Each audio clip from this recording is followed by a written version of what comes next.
we'll spend the next few minutes previewing the Bayside Gardens that you can see on Saturday, May the 6th. And I'm going to start at Sue Meller's garden and green home in Albany. So here's her before photo on the left. This was actually a crabgrass lawn. So if you have Bermuda grass and despair, know that you can persevere. Sue's lawn was heavily sheet mulched and then diligently hand weeded afterward. Sue and her husband did the planting and installed the drip irrigation system. And in addition to native plants, Sue and Mark's other gardening interest is in growing food. You're welcome to visit the backyard, which has numerous fruit trees and other fruits and vegetables. And I know they're very proud of their blueberry patch. And also here's monarch caterpillars on the left, which of course we're all yearning to have in our own gardens now. And this is Sue's green home, and you'll be able to go inside this home. I'm just really pleased that this year we have 4 homes that we can open up so that you can go inside and look at their green home features. So volunteers will be on hand to answer your electrification questions. Recently, Sue and Mark replaced 2 gas furnaces with 2 Mitsubishi heat pump systems. One is a ducted system and the other is a ductless system. And outdoors, you can see there are 2 compressors for the heat pumps, and inside you can see the registers for the ducted system. I know it sounds so complicated, but when you see it, it becomes easier. So you can see, what does it look like it's a forced air system, just a regular forced air system if you have ducts already. And then you can go upstairs and you can see one of their ductless mini splits, just like you have in a hotel, and you have that little thing on the wall. There it is on the left-hand side, so that they can cool that room and heat that room as they want to. Last year, Sue and Mark replaced their gas stove with a GE Profile electric induction range. So you can go on into the kitchen to see their stove. And you might have heard that induction ranges require that you have magnetic pans. So sadly, our old Revereware doesn't work on them anymore, but you can look at their Tramontina and Farberware new generation pots and pans and see what pans look like, and look at their stove. They also upgraded their electrical panel. They have solar panels. We'll have volunteers on hand to take you around and answer your questions. So I hope you join us at the Meller's Garden on Saturday, May the 6th. This is Joanna Reed and Paul Fine's garden in Albany, and I just love this garden. I was on my way home from Sue Meller's garden. I'd gone to, she was giving me some lupins, and I was driving home. I stopped at a 4-way stop in Albany. I was looking left, looking right, and then I saw all these ceanothus and manzanita in this little garden. I thought, I'm just going to stop. So I stopped. I knocked on the door, and it turned out that Joanna and her husband Paul had been on the tour like 10 years before and had gone home and sheet mulched their lawn and planted this beautiful native plant garden. So I said, well, why don't you offer your garden for the tour? So they did. It's charming, it's low maintenance, it's water conserving. It was designed and installed by Joanna and Paul. But the thing about this garden, and I stop there often actually because I love it, is that whenever I go there, I hear birds in this garden. They have so many keystone plants and they're so densely planted that there is always a flock of birds there, it seems to me. And as you approach it, it's like you come in this kind of magical fairyland that, you know, it's just, you enter this little patch of nature because they have enough density of native plants here that brings in the birds. So if you have a small space, want to see what can be done with it, or if you'd like to see a garden that is just really well planted with a dense variety of keystone plants, you should go to Joanna Reed and Paul Fine's garden in Albany. There's, I think, 5 Albany gardens on the tour this year. So Dave Savage and Jennifer Braun are longtime homeschooling friends of Mike's and mine, and their garden is a riot of color in spring and summer. They have nearly 100 different types of natives that bloom in succession. Dave is a terrific propagator, and he is particularly good at propagating and collecting monkey flowers. So he has more than 40 monkey flower plants and a wide variety of other plants, 10 varieties of buckwheat, 7 types of sage, 5 types of of, I say buckwheats again, but he has a plethora of berry-bearing shrubs, such as pink flowering and golden currants, Nevin's barberry, coffeeberry, ninebark, toyon, thimbleberry. So this is a collector's garden that is really a lovely garden to visit. It's high up in the Berkeley Hills, sort of near Grizzly Peak. We saw Susan and Bill Teefe's garden in Castro Valley this morning, but this garden was inspired by the Bringing Back the Natives garden tour. They took out their lawn, 4 dimensions landscape, designed and installed this garden. They have a small pond and waterfall, and you can see both the video that Susan made 2 years ago, I think, and later on the video that she made this morning are on her garden page on the website. This is Janet Park's garden in Kensington. We have 2 Kensington gardens on the tour this year, inspired by the Bringing Back the Natives garden tour and also by Doug Tallamy's talks. Janet and Ed asked Pete Veilleux to design and install a low-maintenance, water-conserving garden that would provide food, shelter, and nesting areas for birds, bees, butterflies, and other forms of wildlife. So Pete is a very talented garden designer. This is a new garden. It was installed about a year and a quarter ago, so it's still growing in, but it is lovely, and you can really see what great bones it has and what a nice variety of native plants. Ed designed and made their share shack, their little neighborhood library with the succulent living roof on top. It was made from a farmhouse window and other reused materials. And I had intended to put some more photos up here, but I did not. So this is another home that you can go into. It's in Kensington. Janet and Ed they started with insulating their attic, floor, and exterior walls. They replaced the windows with dual pane windows. Then they installed 14 solar panels. As they have an electric vehicle, they were insulated from the recent high gas prices. They bought an induction range, and you can go into the kitchen and see it. And in 2022, they hired Eco Performance Builders to remove their inefficient gas heaters. They have 2 of them because they have an Airbnb rental on the property, and install a Sanco heat pump for heating water, and 2 ducted Fujitsu heat pump systems for heating and cooling their house and also the Airbnb unit.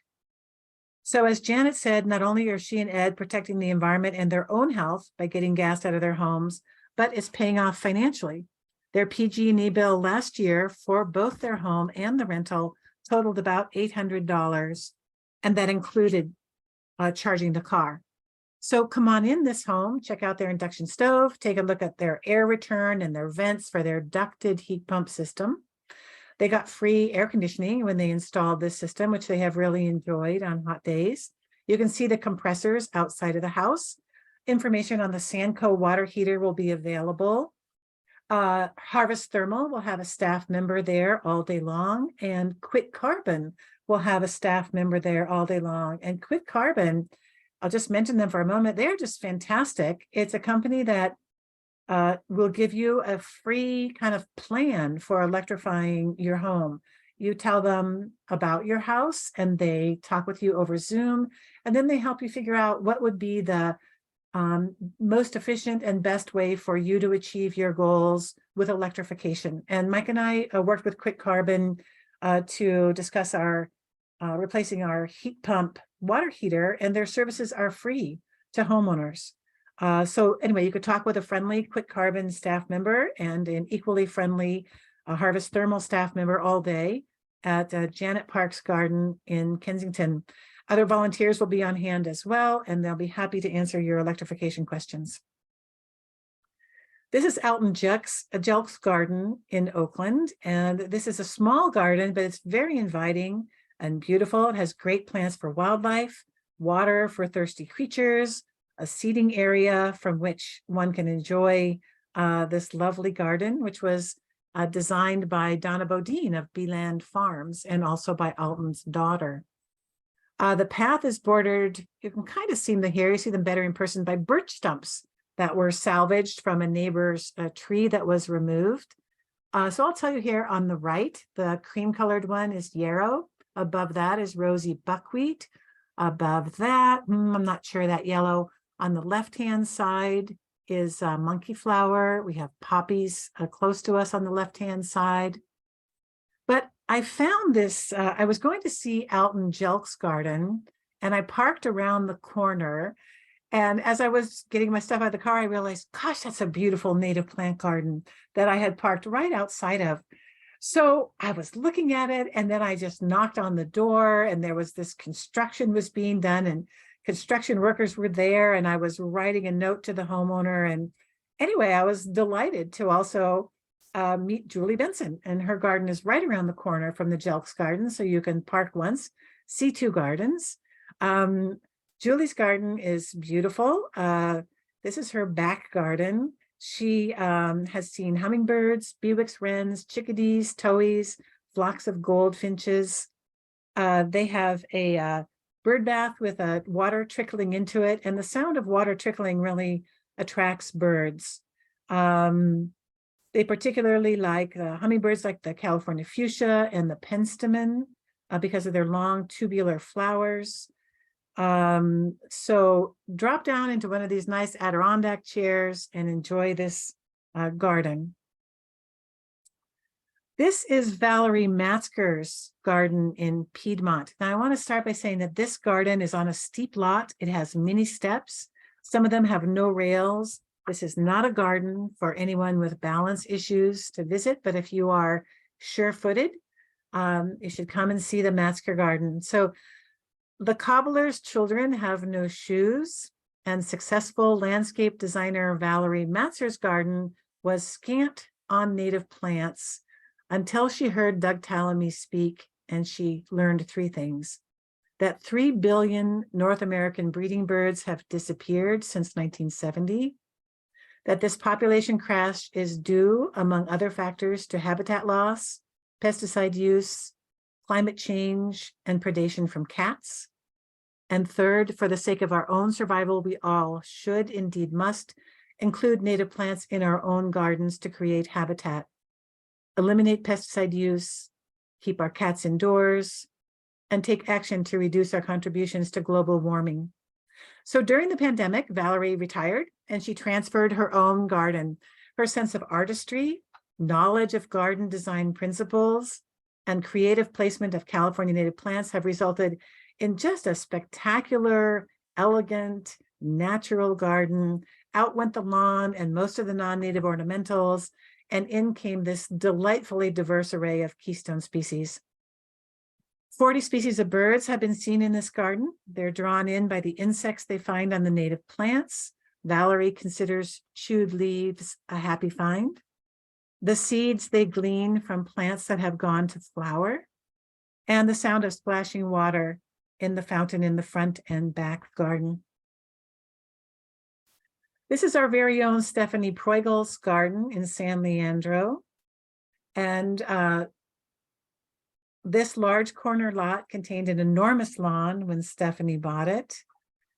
And now more than 100 species of native plants, plants of varying heights, a fountain, and a plethora of seed and berry-bearing plants have attracted 25 species of birds, including orioles, warblers, bush tits, wrens, and goldfinches, bumblebees, skippers, monarchs, pipevine swallowtail butterflies, hair streaks, Ackman blues, and orange sulfur butterflies buzz and flit through the garden. This butterfly on the bottom is a pipevine swallowtail butterfly. The only plant it can lay its eggs on is the Dutchman's pipevine plant. Like the monarch, it is specific to one plant. So Stephanie has Dutchman's pipevine in her garden, and all these photographs were taken in her garden. And this is another stop where you can come on inside. Stephanie has a ductless heat pump. So you can see that on the upper left in one of her rooms. She has a fully electric home, so a zero carbon emission footprint from her home. You can ask her about the insulation that she put in her attic walls and under the floor. She has a rooftop solar system and a backup battery, a SPAN smart panel, her ductless heat pump HVAC system that both heats and cools the house, a heat pump water heater, an induction range, and more. Stephanie's home was also featured on the East Bay Green Home Tour, as was mine. And if you go to her garden page, you can see the video of her home if you would like. Thanks to the solar panels and the electrification she has done, Stephanie has no PG&E bill. She just pays a $14 a month hookup fee and gives energy back to PG&E. All day, Harvest Thermal will have a staff member at Stephanie's home to answer your questions. And also Quick Carbon will have a staff member there as well. And we have 2 other electrification experts who will be there all day to answer your questions. So I hope that you'll come through Stephanie's house and tour it and tour her beautiful garden. Also at Stephanie's house, we are delighted that a locally produced climate-friendly cookbook was recently published, and you can purchase it at Stephanie's garden.